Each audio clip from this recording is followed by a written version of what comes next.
Happy holidays to all of you watching this video. I hope you have an awesome Christmas and a very profitable new year. So I'm going to be talking a little bit about different product selection methods you can use, but the first thing I want to very quickly cover is what the normal process is when you're selecting your first product. In other words, when you've got no experience whatsoever of choosing products. So for the most part, the most generally accepted method is to use exact criteria to enable you to choose your first product.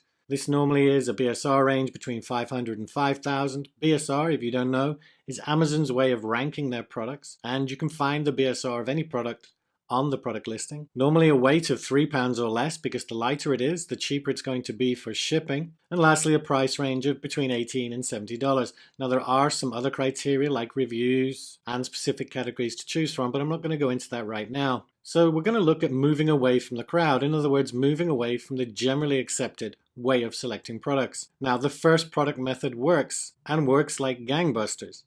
And it's a fantastic way of getting your first product up. And getting your first product up provides invaluable experience with the whole process of selling on Amazon. And this invaluable experience enables you with subsequent products to stretch the boundaries a little. So to move away from the generally accepted criteria. So criteria you can break.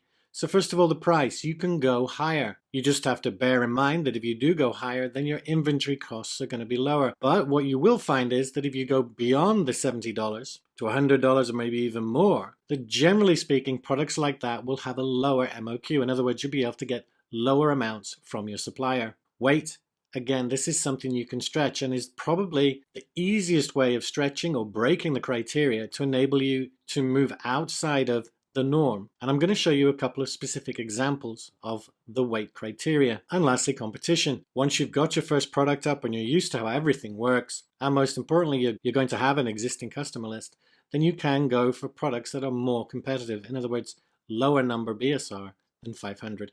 But let's take a quick look at a couple of products that break the weight criteria. So this first product, the Dream Genius Makeup Organizer. Now it's difficult to tell, but it is a pretty big product. And you can see it gives the dimensions. But if I scroll down even further, you can see the weight's saying about 5 pounds, which obviously is well above our 3 pound limit. Now I'm going to show you one more example, and then I'm going to show you the actual stats for both of these examples. So the next one is actually this plate set. I guess it's for dinner parties and things like that. You can see it's got a base with 3 separate plates for serving appetizers or hors d'oeuvres or something like that. So those are 2 examples, but why would we want to actually stretch this criteria and go for something heavier? Well, let's take a look at what these 2 products actually make in revenue terms. So with the makeup organizer, these results are for very similar products to the one I showed you.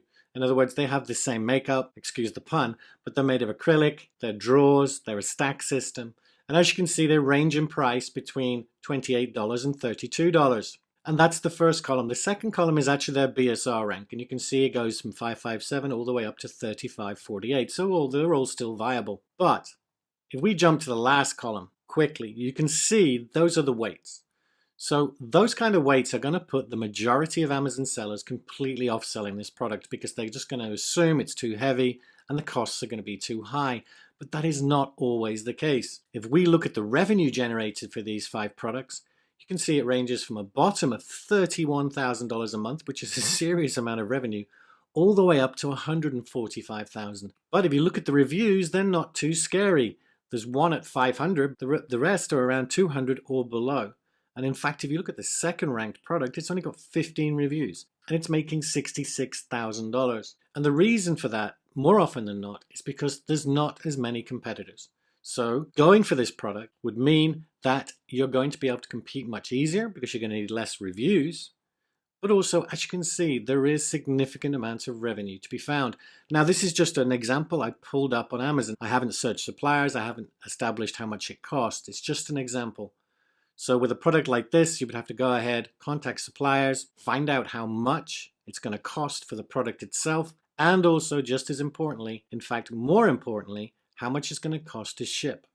For the most part, products like this are going to come from China, so you have to establish what that cost is going to be. But as I said, it's just an example. There are tons and tons of these kinds of products that no one else is going for because other people are either sticking to the training they've received and are sticking to lighter items, or they just assume that at these kind of weights, it's going to be too much.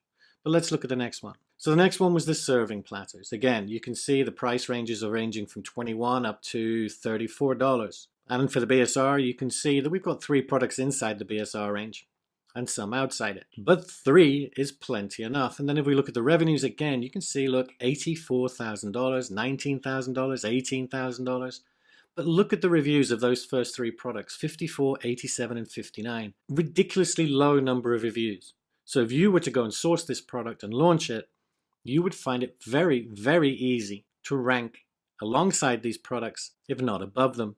And again, the last column, the weight, you can see the lightest one is 7 pounds and it goes up. And it's exactly the same principle as the last one. People are either sticking to the criteria they know that works, or they're just assuming that these products are too heavy for them to deal with.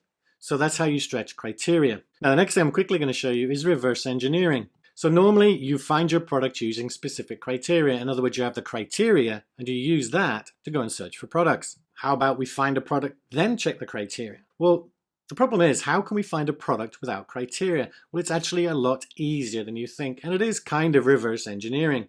And the first one's to use an existing supplier catalog. It's the easiest way to expand your product inventory or brand. All you need to do is ask your current supplier for their entire catalog of products.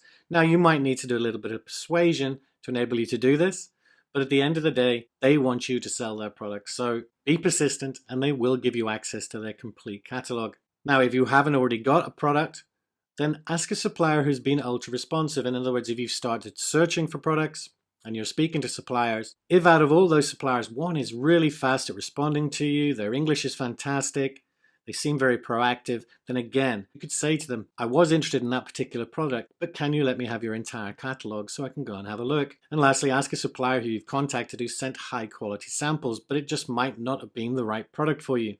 Again, if they produce high quality samples, the odds are they're going to produce high quality products. Now, obviously the last 2 are if you haven't already got a product, but it's simple. All you need to do then is you take the catalog, you start looking through it, you take the product, you go to Amazon, you search Amazon for that product and see what's there. And the beauty of this is you know that your supplier is going to be good. Just about the most important aspect of a physical products business, especially on Amazon, is having a great supplier. And once you've found one, use them to the utmost. Use all their products, or as many that actually look as though they're viable on Amazon. So there's another way of doing it too, and that's Alibaba. Alibaba is basically a site that lists thousands upon thousands of suppliers, mostly in Asia, but also you'll find some in America and Europe and other places. And again, this is about finding existing Amazon products. But can we do this without actually using Amazon? So we saw one example, which is actually to use our supplier, but we can also do this with Alibaba. So go to alibaba.com, and I'm actually going to show you exactly what I mean, but you're going to use the search Amazon. So here we are at Alibaba, and you'll see the big search bar at the top. You want to leave products alone. If you click on it, there are other things you can go for, but we're looking for products. And then just type in Amazon and hit search. And what this is going to show you is suppliers that are savvy enough to know that their products are already being sold on Amazon and have put Amazon in the title of their products so they show up. And you can see here, we've got 211,000 products to look at. Now, a lot of these are going to be saturated products. There's going to be way too much competition for them.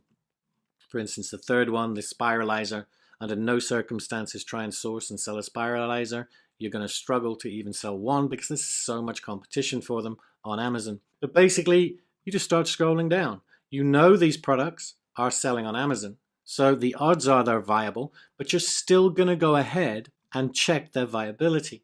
I'm just scrolling down. You can see all kinds of things. This one's quite interesting. Most popular leather wine box. They're telling you most popular, so you know it's selling well. Another popular product right now is ice cube stones. Basically what these are, it's an ice cube mold, and you can have a logo put in there. You can have anything you want put on them, and then you can sell those. I'm going to keep going. And as you can see, there are just tons of different examples. Look at this one. It's a high-end whiskey stones. It comes in a lovely pine box. This one, I'm going to guess, might be quite heavy because it's a box, so it might apply to the size criteria we mentioned earlier. It's just a really super fast way of finding products that are already selling on Amazon. Now, you're going to see a lot of the same products over and over again, but patience, keep scrolling through, keep looking at them all, and then if you see something you like the look of, then take that product, go to Amazon and see how many people are selling it, see what kind of BSR it's got, and it's just a super quick way of finding products and then seeing if they're viable rather than using criteria that prove they're viable